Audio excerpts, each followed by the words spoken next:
Sa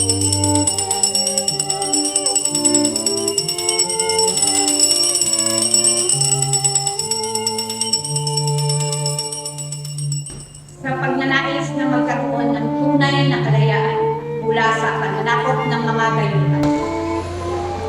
At masidhing pagnanais na magkaroon ng kalayaan sa pananampalataya at pagsamba.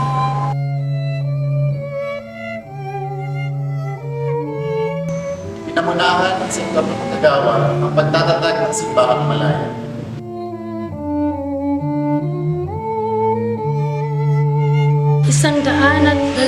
Isang taon nang nakalipas, isinilang ang isang simbahan.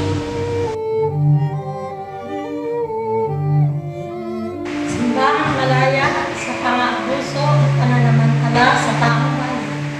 Simbahang may pantay na pagtingin sa mga anak na tagapaglingkod sa kanyang ubasan.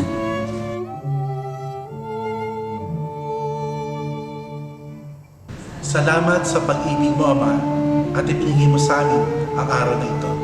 Salamat, Panginoong Hesus, ang sentro at ang aming lakas upang magpatuloy.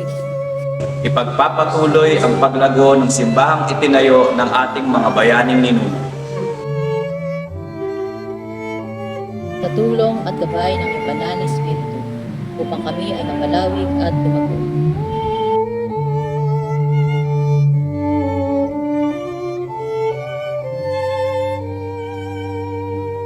Ang Iglesia Pilipina Independiente ang nalalabing bunga ng nagdaang revolusyon. Ang Iglesia Pilipina Independiente, ang simbahang Pilipino para sa mga Pilipino. Ang Iglesia Pilipina Independiente, progresibong simbahan kung saan ang laiko at ang mga orden ay nagkakaisa at nagtutulungan.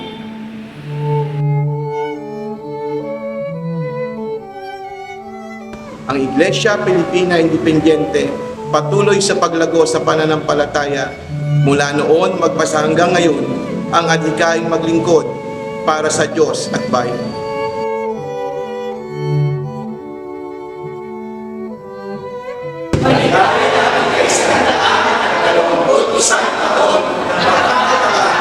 Iglesia Pilipina Independiente. Ikatatlong araw ng Agosto, taong 1902,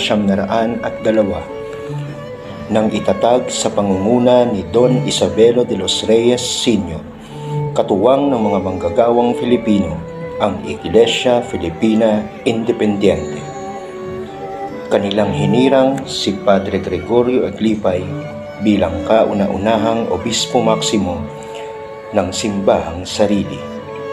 Ang Iglesia Filipina Independiente nananatiling matatag at maunlad, lumipas man ang mahabang panahon, sa pagkakaisa at pagtutulungan ng mga laiko at mga orden mula noon hanggang ngayon.